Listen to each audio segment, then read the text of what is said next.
हमारे खास मुलाकात कार्यक्रम में आज हमारे साथ खास मेहमान नवोदित कवयित्री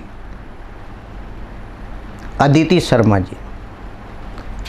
अदिति शर्मा बकानी से आई हैं। आज ये हमारे खास मुलाकात कार्यक्रम से जुड़ी हैं। इनसे हम इनके जीवन परिचय के बारे में जानेंगे। कहाँ से हैं, नवोदिता है, अभी पढ़ाई कर रही है, शिक्षा कहाँ तक इन्होंने की। हाँ, एक बात और मैं आपको बताना चाह रहा हूँ, इनकी रुचि शास्त्रीय गायन में भी है। शास्त्रीय गायन के बारे में भी इनसे हम थोड़ी बात करेंगे। आइए बात करते हैं अदिति शर्मा जी से।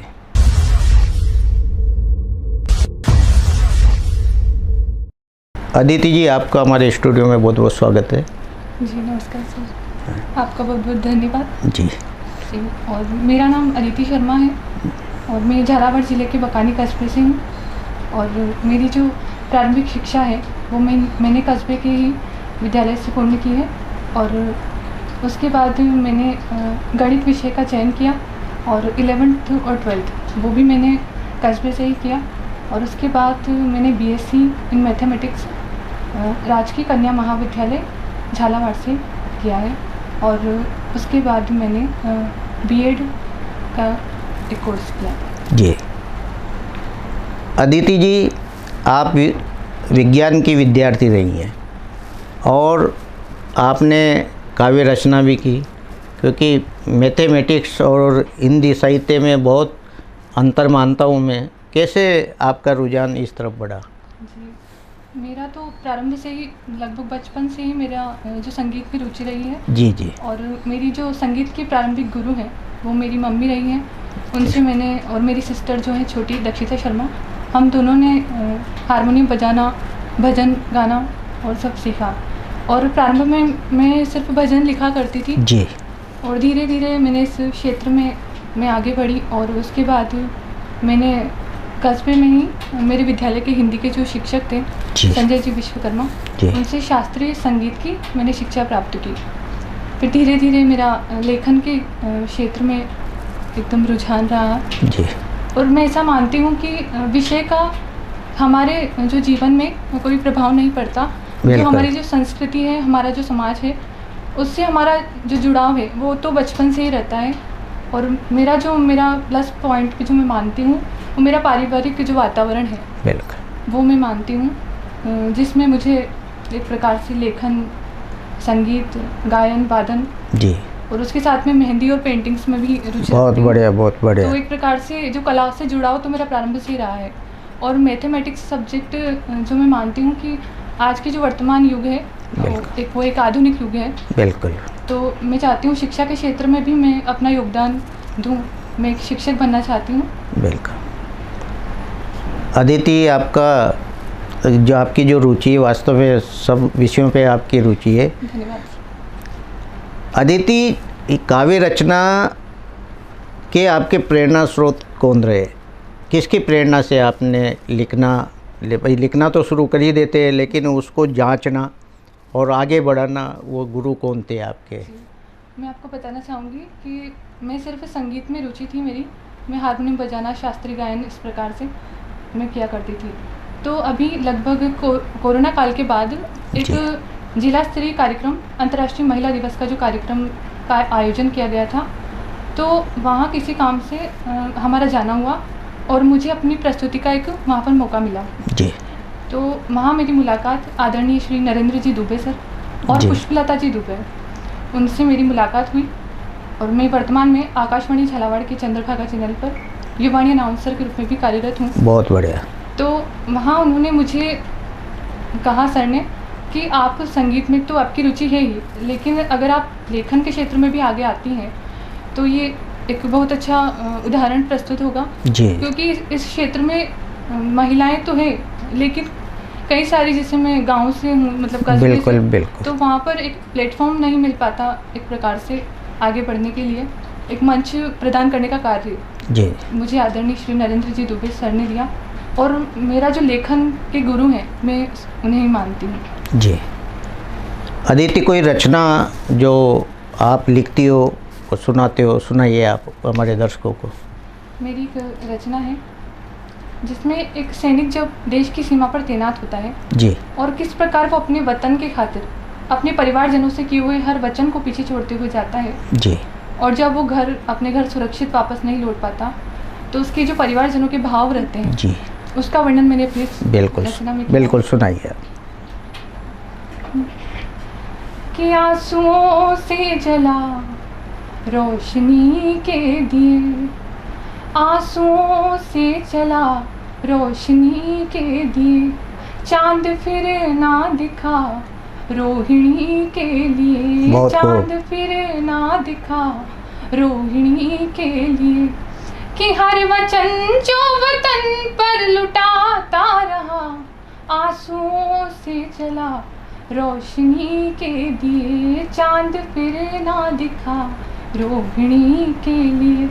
और जब वो सैनिक जाता है जी तो अपनी माँ को किस प्रकार मनाकर जाता है, जब उसकी माँ उसे कुछ दिन और ठहर जाने के लिए कहती जी है जी, कि माँ से कह कर गया जल्द आऊँगा मैं, माँ से कह कर गया जल्द आऊँगा मैं, सारे सोए सपन फिर जगाऊँगा मैं।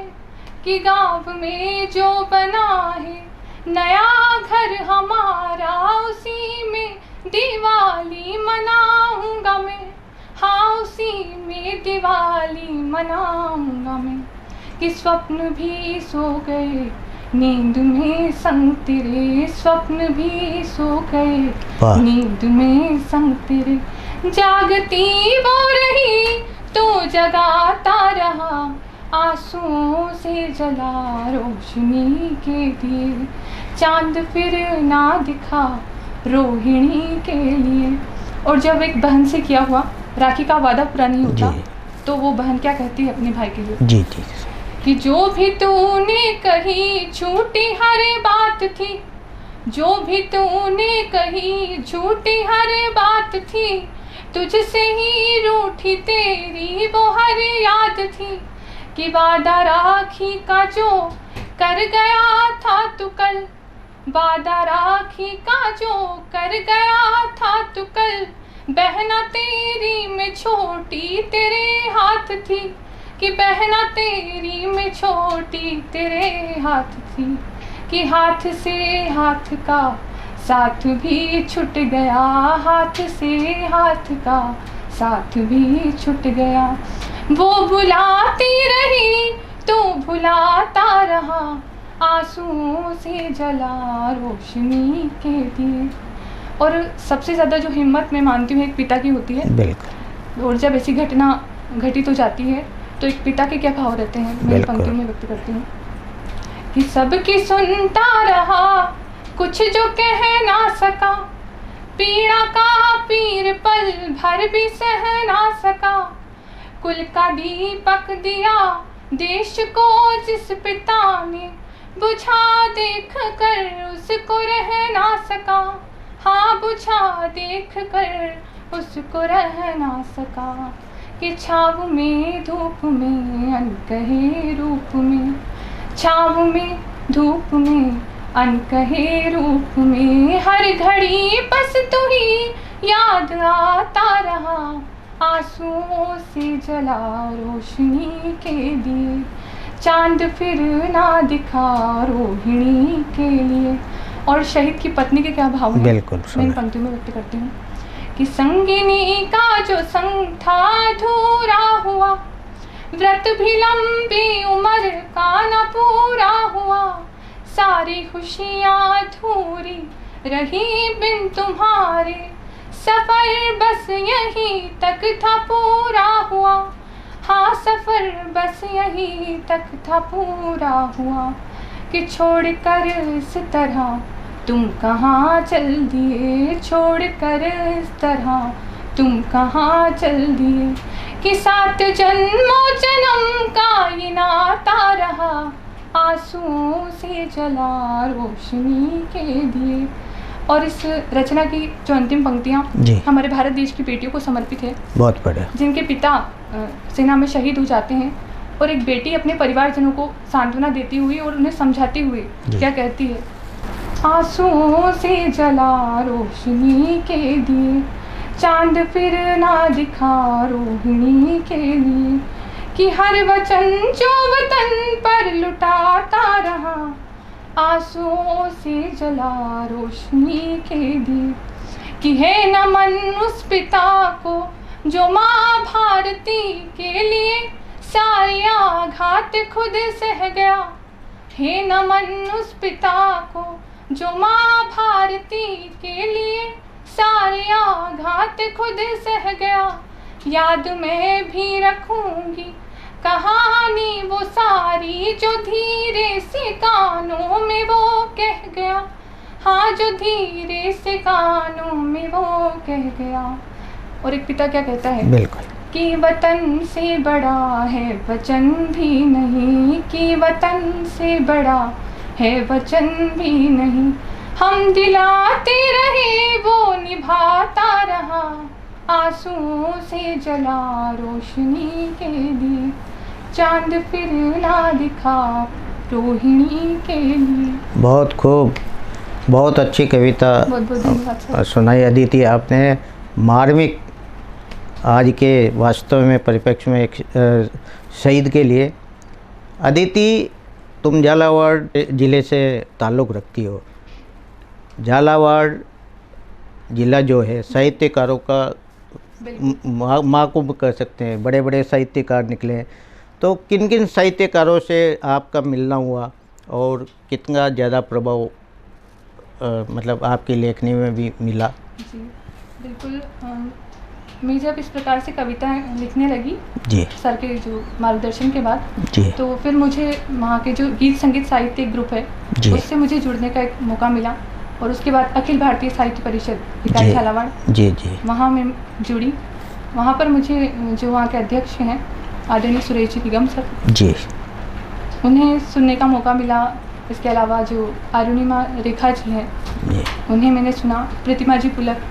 इस प्रकार से जो काव्य गोष्ठियाँ होती हैं, मुझे ऐसा लगता है कि हम एक good listener can be a good speaker. बहुत बढ़िया। जब हम एक अच्छे श्रोता बनेंगे तभी एक वक्ता बन पाएंगे। और मेरे पापा जो हैं वो मुझे हमेशा एक प्रकार से सपोर्ट करते हैं। पापा जी। के ही कारण मैं आज यहाँ पर हूँ। बहुत मेरी ही सफलता बढ़िया। का पूरा श्रेय मैं अपने मम्मी पापा को देना चाहूँगी।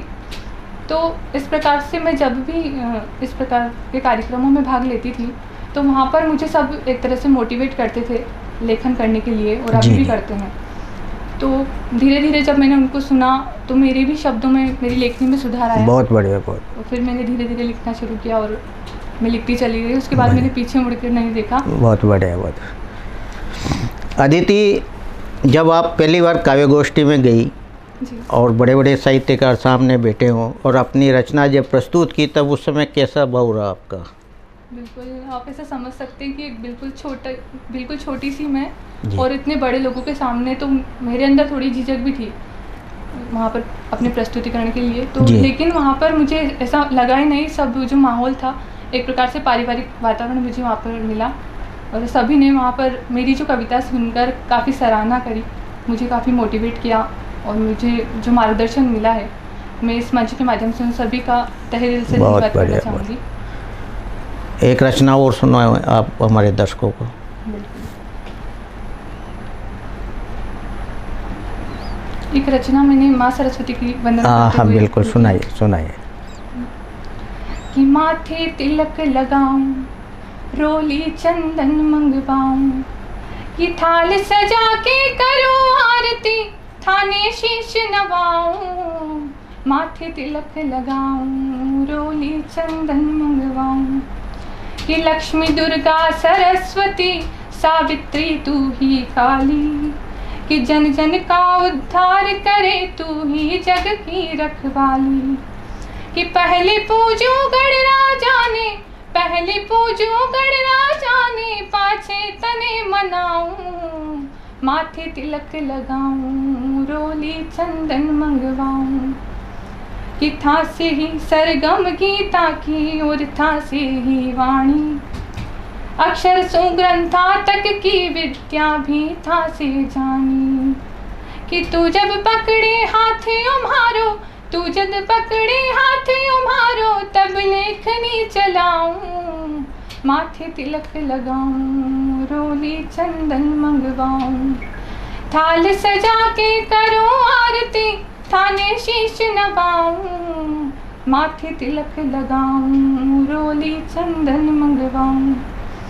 अज्ञानी ने ज्ञान दायिनी, देवे विद्या सारी, बिन थारे आशीषा के हर बाजी लागे हारी। बहुत बढ़िया। कि थोड़ा सा मुँह शब्द संजो के आज वंदना गाऊं, माथे तिलक लगाऊं, रोली चंदन मंगवाऊं। धन्यवाद। बहुत बढ़िया सरस्वती वंदना आपने सुनाई अदिति।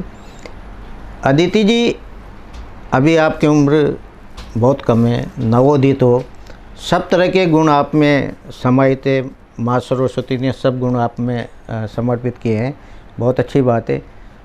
आप का जो ये लेखन, ये अनवरत जारी रखोगे, क्या मानती हो आप? बिल्कुल सर, मैं बताएं। चाहती हूँ मैं कि मैं समाज के लिए कुछ कर पाऊँ। कई सारी विसंगतियाँ जो अभी भी समाज में मौजूद है, जैसे बालिका शिक्षा की अगर हम बात करें, तो मैं चाहती हूँ कि मैं हमेशा लिखूँ और ऐसा लिखूँ कि एक प्रकार से वो चीज़ प्रेरणास्पद रहे, वो मैं चाहती हूँ। जी अदिति जी, अब तक आपने कितनी काव्य संकलन कर चुके हैं आप? जी, लगभग मैं 50-60 के लगभग जी कविताएं लिख चुकी हूँ, जिसमें कविताएं हैं, गीत, राजस्थानी गीत भी हैं, बहुत बढ़िया, कविताएं, मुक्तक मैं लिखती हूँ। बहुत बढ़िया, सभी विधाओं में थोड़ा थोड़ा सभी लिखती हो आप। अदिति जी, एक साहित्यकार का ऐसा कहते हैं कि वो अपनी कलम तो चलाता ही रहता है, एक तो हो जाता है कवि, मंचीय कवि, एक वह साहित्य के रूप में एक कृति सामने लाता है। तो अभी तो आप छोटी हो उम्र में, ज्यों-ज्यों आपकी लेखनी की धार बढ़ती जाएगी, तो क्या कोई कृति सामने लाओगे समाज के? जी बिल्कुल, मैं अभी इसमें लगी हुई हूँ और इसमें प्रयासरत हूँ मैं। जी, जल्द ही मेरा ऐसा प्रयास रहेगा कि एक कृति में समाज के लिए लिखूँ। बहुत बढ़िया, बहुत बढ़िया। अदिति जी, कविताओं के अलावा कोई आपने लघु कथा या कहानी, इस कथाकार इस रूप में भी आप सामने आना चाहोगी भविष्य में? जी, ये सब अभी तक तो मैंने लिखी तो है जी, जैसे हम बैलेंस पढ़ते थे बचपन में, तो मेरी काफ़ी रुचि रही है। लगभग कक्षा जो 10th 9th और 10th क्लास में, जब हम जैसे महान जो कहानीकार हैं प्रेमचंद, उनकी कहानियाँ जब मैं पढ़ती थी, तब मुझे भी ऐसा लगता था कि मैं भी साहित्य के सृजन के क्षेत्र में आना चाहूँगी, और जब भी मुझे ऐसा मौका मिला तो मैं ज़रूर इस क्षेत्र में भी आगे बढ़ने का प्रयास करूँगी। अदिति, आप की रचनाएँ पत्र पत्रिकाओं में प्रकाशित हुई होंगी, आकाशवाणी दूरदर्शन या जो आकाशवाणी झालावाड़ से भी आपने प्रस्तुति दी, और शायद जुड़ी हुई भी हैं आप आकाशवाणी से। तो जब प्रथम बार ऐसा जुड़ा होता है तो कैसा लगा था आपको जब? बिल्कुल, ये जो क्षेत्र है मेरे लिए वैसे ज़्यादा नया है नहीं, क्योंकि मैं शुरू से जो विद्यालय स्तर, जो मैं विद्यालय मेरा स्वामी श्री रामेश्वर आश्रम जी, जो कि विद्या भारती चित्तौड़ प्रांत से संबंधित है, स्वामी श्री रामेश्वर आश्रम आदर्श विद्या मंदिर बकानी। तो वहाँ पर जो विद्यालयी वातावरण मुझे एक प्रकार से सांस्कृतिक जुड़ाव से मिला।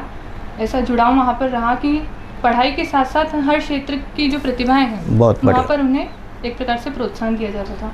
तो तभी से मुझे मंच तो मिलना प्रारंभ हो गए थे, लेकिन फिर भी एक प्रकार से एक कवित्री के रूप में कह सकते हैं, वो मुझे झालावाड़ ज़िले में आकर मुझे मंच मिला।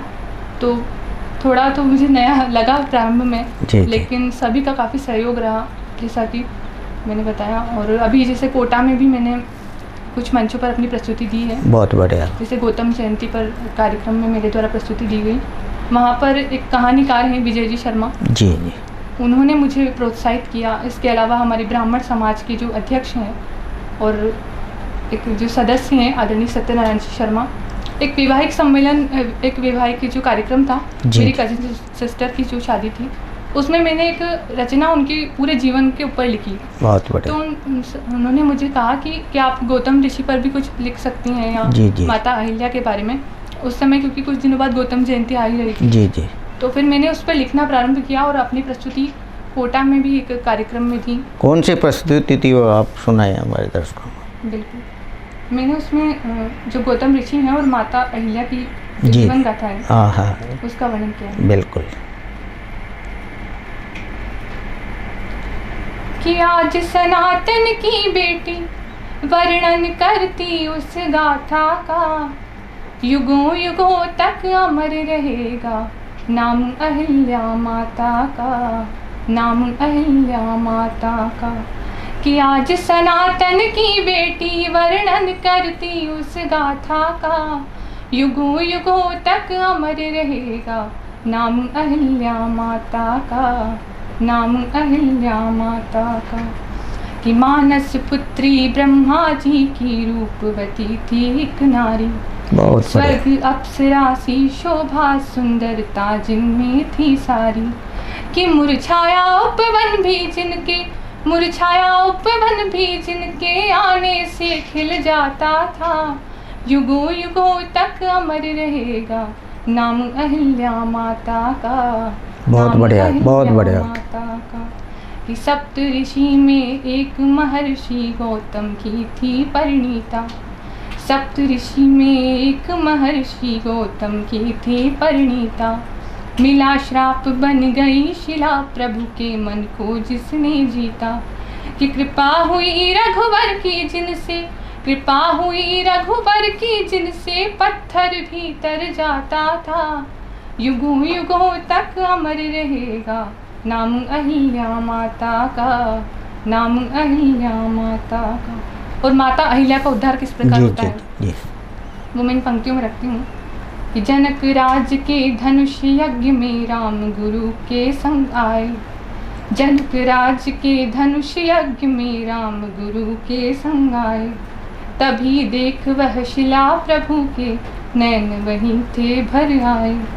कि हुई श्राप से मुक्त चरण रज, हुई श्राप से मुक्त चरण रज मिलते भाग्य विधाता का, युगों युगों तक अमर रहेगा नाम अहिल्या माता का, नाम अहिल्या माता का। और महर्षि गौतम का जीवन परिचय इन जी पंक्तियों जी में रखती जी। हूँ। कि आंगीरस एक वंश महर्षि गौतम जन्म जहाँ पाया, ज्योतिर्लिंग त्रयंबकेश्वर महादेव को तब भाया। जब दक्षिण भारत में जी। कई समय से अकाल पड़ा हुआ था और तब महर्षि गौतम की तपस्या से खुश होकर भगवान शंकर त्र्यंबकेश्वर में एक ज्योतिर्लिंग स्वरूप स्थापित हुए थे। जी और वहाँ पर जो गंगा सुरसरिता है उसका अवतरण किस प्रकार होता है जी, मैं बताएं। इन पंक्तियों में रखती हूँ। कि आंगीरस एक वंश महर्षि गौतम जन्म जहाँ पाया, ज्योतिर्लिंग त्रयंबकेश्वर महादेव को तब भाया। कि हुआ अवतरण दक्षिण भारत में गंगा सुरसरिता का, हुआ अवतरण दक्षिण भारत में गंगा सुरसरिता का, युगों युगों तक अमर रहेगा नाम अहिल्या माता का, नाम अहिल्या माता का। और जो गौतम जयंती का जो पावन पर्व है वो एक विशेष दिन तो होता ही है, जी लेकिन उस दिन क्या क्या प्रकृति में विशेष घटनाएं घटित होती हैं जी। उनका वर्णन मैं करती हूँ। कि प्रथम बार जब सूर्योदय से फैला जग में उजियारा, प्रथम बार जब सूर्योदय से फैला जग में उजियारा, सृष्टि का प्रारंभ आज ही जन्मा गौतम सा तारा। कि हिंदू नूतन वर्ष सुनहरा, हिंदू नूतन वर्ष सुनहरा, हिंदू नूतन वर्ष सुनहरा, बात इसी की करती हूँ। कि बेटी गौतम कुल की अदिति नमन आपको करती हूँ, बहुत नमन आपको करती हूँ। बेटी गौतम कुल की अदिति नमन आपको करती हूँ, नमन आपको करती हूँ। बहुत सुंदर धन्यवाद। कविता अदिति आपने सुनाई। अदिति जी, आपको आपकी कोई बड़ी उपलब्धि रही हो, ये अभी छोटी उम्र है, कहीं काव्य गोष्ठियों में गई हो, कहीं आपको पुरस्कार वगैरह या समाज में कहीं मिले हों तो बताएं दर्शकों को। जी बिल्कुल। और मुझे जो ब्राह्मण गुजर कोट ब्राह्मण महासभा दादाबाड़ी कोटा द्वारा अभी इस गौतम जयंती पर पुरस्कृत किया गया। उसके अलावा जो हमारा जो सबसे प्रमुख मेला झालावाड़ का जिसे हम मानते हैं चंद्रभागा मेला जी झालावाड़ जी में, जी। वहाँ पर मुझे जो रंगीलो झालावाड़ कार्यक्रम होता है जिसमें जो स्थानीय प्रतिभाएं होती है जी। विभिन्न क्षेत्रों की, हाँ हाँ। उसमें मुझे अपनी जो कविता है उसका प्रस्तुतिकरण का एक मौका मिला, वहाँ पर मुझे सम्मानित किया गया। उसके अलावा कई सारे ऐसे कार्यक्रम हैं जिसमें आदरणीय जो जिला कलेक्टर महोदय हैं उन्होंने समय समय पर मुझे इससे तो पुरस्कृत भी किया है। आरोग्य मेला जो कि संभागीय स्तरीय मेला है, वो जो इस वर्ष झालावाड़ में ही आयोजित हुआ था, जी जी, उसमें मैंने अपनी प्रस्तुति दी, जो कि अभी जो श्री राम का जो राम मंदिर बना है अयोध्या में, बिल्कुल बिल्कुल, उस पर भी मैंने अपनी कई रचनाएं भी लिखी थी। सुनाओ, एक रचना और सुनाइए हमारे दर्शकों को। श्री राम चले आना, श्री राम चले आना, हे राजीव लोचन पुरुषोत्तम भगवान चले आना, श्री राम चले आना, प्रभु राम चले आना। स्वागत में जगमग दीप जले, सज रही अयोध्या नगरी है रघुकुल के दीपक, आज पुनः निज धाम चले आना, श्री राम चले आना, प्रभु राम चले आना। भारत की धरती धन्य हुई तुमने जिस पर अवतार लिए, भारत की धरती धन्य हुई तुमने जिस पर अवतार लिए, विनती सुनकर फिर हम सब की अविराम चले आना, श्री राम चले आना, प्रभु राम चले आना। बहुत सुंदर, धन्यवाद। आपने कविता सुनाई। आपने आरोग्य मेले में भी झालावाड़ भाग लिया, यानी आपके जो झालरापाटन चंद्रभागा मेला है उसमें भी आपने जी। तो जब आप मंच पे होती हो तो बड़े साहित्यकार किस तरह आपको प्रोत्साहित करते हैं? बिल्कुल सर, सभी का प्रोत्साहन मुझे मिलता है, और ऐसे मंचों पर जब हम जाते हैं तो विभिन्न प्रकार की जो प्रतिभाएं हैं, चाहे वो संगीत के क्षेत्र में हो, चाहे नृत्य के क्षेत्र में हो, सिंगिंग जिसे हम कहते हैं शास्त्रीय गायन, जिसमें मेरी प्रारंभ से रुचि रही है, मैंने शास्त्रीय गायन की पूरी शिक्षा भी ली है। तो इस प्रकार से एक दूसरे के साथ जो मिलना होता है और उनकी बातों को सुनने का, उनसे कुछ जो अच्छी चीज़ें होती है वो ग्रहण करने का मौका मिलता है। और सभी का, मुझे लगभग सभी जो श्रोता हैं उनका भी बहुत ज़्यादा स्नेह प्राप्त हुआ। एक मोटिवेट, अपने आप ही अंदर से एक मोटिवेशन आ जाता है। सही बात, एक अलग ही ऊर्जा नजर आती है, एक अलग ही ऊर्जा हमें जो मंच पर जाने के बाद मिलती है। तो एक बहुत ही मुझे बहुत अच्छा लगता है इस प्रकार से मंच पर जाना। अदिति, आपके घर में एक संगीत का माहौल है, तो उस माहौल से आप निकली हो, और हम मानते कि शास्त्रीय गायन के साथ साथ आपका जो लेखन है वह भी अनवरत जारी रहेगा, और बहुत अच्छा आप लिखती हैं। और इस उम्र में ज्यों आप लिखती जाएंगे आपकी धार भी बढ़ती जाएगी। ये थी हमारे साथ अदिति शर्मा, नवोदित कवयित्री, और शास्त्रीय गान में भी इनकी रुचि काफ़ी गहरी है। परिवार में भी संगीत का माहौल है, और ये अभी छात्रा ही हैं और अपने परीक्षा की तैयारी कर रही हैं। आज ये बकानी से हमारे बुलावे पर यहाँ पहुँची। आपका बहुत बहुत धन्यवाद। धन्यवाद।